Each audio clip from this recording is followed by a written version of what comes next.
जी, आप सभी लोगों का स्वागत है आपके अपने परिवार फ्यूचर ऑनलाइन क्लासेस सोनपुर में। और आज हम इस वीडियो में किरण पब्लिकेशन डीएलएड स्पेशल बुक से रिलेटेड जो है, आपके सामान्य अध्ययन के सेट 1 को करने वाले हैं, जिसमें महत्वपूर्ण प्रश्न वो करने वाले हैं। और आपको हम बताना चाहेंगे कि आपके जितने भी डीएलएड के पब्लिकेशन बुक है, वो सभी प्रश्नों के बुक को जो है, हम आपको कराने वाले हैं। तो आप सभी लोगों से निवेदन है, चैनल पर नए होंगे तो चैनल को सब्सक्राइब कर लीजिएगा, बेल आइकन को प्रेस कर लीजिएगा। और अभी हम सामान्य अध्ययन के सेट नंबर 1 को करने वाले हैं, जिसमें महत्वपूर्ण जो है 20 प्रश्न करेंगे। यहाँ पर पहला प्रश्न देखिएगा कि बॉम्बे में आयोजित जो है कांग्रेस के पहले अधिवेशन की अध्यक्षता जो है किसने किया था? यह प्रश्न आपका जो है काफी इंपॉर्टेंट है। मैं आपको बताना चाहूंगा कि कांग्रेस का गठन जो है आपका 1885 ईस्वी में हुआ था, समझ गए। और प्रथम बैठक में जो है आपके 72 अनुयायियों ने भाग लिया था। और प्रथम बैठक जो है मतलब आपके अलग होने वाले थे, लेकिन जो है मुंबई में आयोजित हुआ। मुंबई में जो है गोकुलदास तेजपाल संस्कृत कॉलेज में हुआ था, और जिसकी अध्यक्षता जो है आपके डब्ल्यू सी बनर्जी ने किया था। किसने किया था? डब्ल्यू सी बनर्जी ने किया था। और दूसरी अध्यक्षता जो है आपका दादा भाई नौरोजी ने किया था, समझ गए। कब? तो 1886 ईस्वी में दादा भाई नौरोजी ने आपके जो है 3 बार अध्यक्षता किया कांग्रेस का, समझ गए। तो ये भी याद रखिए, काफी महत्वपूर्ण है। चलते हैं अगले प्रश्न के ऊपर। तो अगला प्रश्न यहाँ पर आपका 72 नंबर है, देखिएगा। अशोक ने बौद्ध धर्म के प्रचार के लिए किसको विदेश भेजा था? संघमित्रा, कुणाल, देवनाम मित्र प्रिय, देवनाम प्रिय, इनमें से कोई नहीं। बताइएगा, अशोक ने बौद्ध धर्म के प्रचार के लिए किसे विदेशों में भेजा? तो इसका सही उत्तर हो जाएगा ऑप्शन आपका ए, यानी कि सम्राट अशोक की जो पुत्री थी संघमित्रा, उसको जो है अशोक ने आपके मतलब विदेश में जो है बौद्ध धर्म के प्रचार के लिए भेजा था। तो इसका आंसर हो जाएगा ऑप्शन आपका ए, समझ गए। और कब भेजा था ये भी याद रखिएगा, 250 से लेकर 210 ईस्वी के बीच में जो है भेजा गया था, समझ गया। कहाँ भेजा था? तो वो आपके श्रीलंका, देखते हैं श्रीलंका में ज्यादा बौद्ध धर्म के लोग आते हैं यहाँ पर। तो इसका आंसर ऑप्शन आपका ए हो जाएगा। अगले प्रश्न की हम बात करेंगे। तो अगला प्रश्न यहाँ पर आपका है कि चौथ क्या होता है? बताइएगा, चौथ क्या होता है? ऑप्शन देखिएगा, शिवाजी द्वारा लगाया गया धार्मिक कर, शिवाजी द्वारा लगाया गया मार्ग कर, अकबर द्वारा लगाया गया सिंचाई कर, शिवाजी द्वारा पड़ोसी राज्यों पर लगाया गया भू संपत्ति कर। तो चौथ का जो मतलब होता है ना, ये होता है कि 18वीं सदी में जो है आपके मराठा सम्राट जो शिवाजी थे, उनके द्वारा जो है लगाया गया था ये कर, जो पड़ोसी राज्य पर मतलब भू संपत्ति कर लगाया गया था। तो इसका आंसर क्या हो जाएगा? ऑप्शन आपका 4 हो जाएगा। क्लियर है? Option D. अगले प्रश्न की हम बात करते हैं। तो अगला प्रश्न यहाँ पर आपका है कि भारत में दल रहित लोकतंत्र का प्रस्ताव किसने रखा था? जयप्रकाश नारायण, महात्मा गांधी, विनोबा भावे, एमडे एस एम डांगे, समझ गए, डांगे। तो इस प्रश्न का उत्तर हो जाएगा कि दल रहित लोकतंत्र मतलब लोकतंत्र का मांग जो है जयप्रकाश नारायण ने जो है रखा था। तो इसका आंसर क्या हो जाएगा? ऑप्शन आपका ए हो जाना चाहिए। क्लियर है? अगला प्रश्न यहाँ पर आपका है 75 नंबर, देखिएगा। ये 75 नंबर प्रश्न आपका बोल रहा है कि ओडिशा के कोणार्क मंदिर के निर्माता थे कनिष्ठ, राजा नरसिंह देव प्रथम, पुलकेशी, इनमें से कोई नहीं। तो ओडिशा के कोणार्क मंदिर के जो निर्माता थे वो कौन थे? तो देखिए, उड़ीसा के कोणार्क सूर्य मंदिर का निर्माता जो थे गंग राज्य वंश के शासक जो थे नरसिंह देव प्रथम थे। तो इसका आंसर हो जाएगा ऑप्शन आपका ए। और ये किस वंश से थे? तो गंग वंश, याद रखिएगा, गंग वंश के शासक थे, समझ गए। तो इसको याद रखिएगा। और ये कब बने थे? तो 1250 ईस्वी में। क्लियर है? अगले प्रश्न की हम बात करेंगे। तो अगला प्रश्न यहाँ पर आपका 76 नंबर है, बताइएगा। अमावस्या तथा पूर्णिमा के दिन बृहत ज्वार भाटा की घटना घटित होती है, क्योंकि उन दिनों में क्या होती है? अमावस्या और पूर्णिमा के दिन जो है बृहत ज्वार भाटा की घटना जो है घटित होती है, क्यों होती है, ये आपको बताना है। तो यहाँ पर ध्यान दीजिएगा, चंद्रमा या पृथ्वी एक दूसरे के लंबता होती है? नहीं। सूर्य तथा चंद्रमा लंबता होती है? नहीं। सूर्य पृथ्वी तथा चंद्रमा की सरल रेखा होती है। ये option C is correct answer.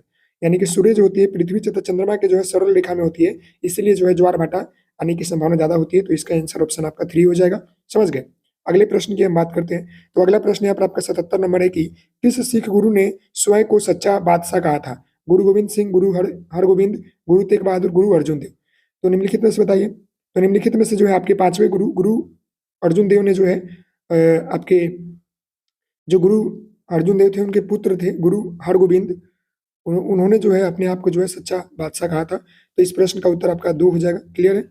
अगले प्रश्न की हम बात करेंगे। तो अगला प्रश्न यहाँ पर आपका 78 नंबर है, भारत में अत्यंत दीर्घ दिन जो है कौन सा होता है? 13 अप्रैल, अक्टूबर 13, जून 21 या मार्च 21। तो देखिए, भारत में सबसे लंबा दिन जो होता है 21 जून को होता है, समझ गए। तो इसका आंसर हो जाएगा ऑप्शन आपका 3 हो जाएगा। क्लियर है।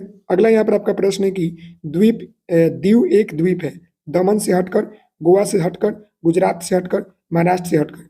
तो दीव जो है एक आपका द्वीप है और यह आपका जो है कहाँ है, तो यह जो है गुजरात से हटकर है। तो इसका आंसर हो जाएगा ऑप्शन आपका 3। अगले प्रश्न की हम बात करते हैं। तो अगला यहाँ पर आपका 80वां प्रश्न है कि शिव समुद्रम जलप्रपात किस नदी के मार्ग पर पाया जाता है? कृष्णा, गोदावरी, कावेरी और महानदी। तो शिव समुद्रम जलप्रपात जो है यह निम्नलिखित में से जो है आपका जो नदी के पास पाया जाता है वो आपका कौन है? तो वो आपका जो है कावेरी है। क्या है? कावेरी। तो इसका आंसर हो जाएगा ऑप्शन आपका 3 हो जाएगा। क्या हो जाएगा? ऑप्शन आपका 3 हो जाएगा, कावेरी है। क्लियर है। अगले प्रश्न की बात करते हैं। तो अगला प्रश्न यहाँ पर आपका 81 नंबर है, 81 है। और यह प्रश्न आपका बोल रहा है कि इनकलाब जिंदाबाद का नारा जो है किसने दिया था? यहाँ पर ऑप्शन आप देखिएगा, चंद्रशेखर आजाद, सुभाष चंद्र बोस, भगत सिंह, इनकलाब। तो मैं आपको बताना चाहूंगा कि इनकलाब जिंदाबाद का नारा सर्वप्रथम जो है आपके कोलकाता के जो है हड़ताल में दिया गया था और इसकी मतलब घोषणा जो है भगत सिंह ने कहा था। मतलब भगत सिंह ने जो सर्वप्रथम कहा था इनकलाब जिंदाबाद। अगले प्रश्न की हम बात करते हैं। तो अगला प्रश्न यहाँ पर आपका 82 नंबर है और यह प्रश्न आपसे बोला जा रहा है कि भारत का अमर राष्ट्रगीत जो आपका वंदे मातरम है ये किसने गाया था? तो राष्ट्रगीत और राष्ट्रगान होता है। तो देखिए राष्ट्रगान जब से आपसे पूछेगा तो वो आपके रविंद्रनाथ ठाकुर हो जाएंगे और राष्ट्र आपके गीत पूछेगा तो ये हो जाएंगे आपके बंकिम चंद्र चटर्जी। इसका आंसर हो जाएगा ऑप्शन 3। समझ गए? Option 3 is correct answer. अगले प्रश्न की हम बात करते हैं, बस 2 3 4 प्रश्न और है, इसके बाद देख लेता हूँ आपके। 83 नंबर प्रश्न है कि श्रेष्ठ कलाकृति हंस दमयंती को किसने मतलब कि चचित्र किया? मतलब कि चचित्र यानी कि प्रकाशित किया। देखिएगा ऑप्शन में E.M. मेनन, राजा राम, रवि वर्मा, रविन्द्रनाथ टैगोर, अमृता शेरगिल। देखिएगा श्रेष्ठ कलाकृति हंस दमयंती जो है इसके जो आपके चित्र लिखे थे वो राजा रवि वर्मा लिखे थे। तो इसका आंसर आपका 2 हो जाएगा। अगले प्रश्न की हम बात करते हैं। तो अगला प्रश्न यहाँ पर आपका 84 नंबर है और यह प्रश्न आपका बोल रहा है कि भारत में खाली स्थान में नया पैसा का परिचय कराया गया और 1964 में उसका नामकरण किया गया।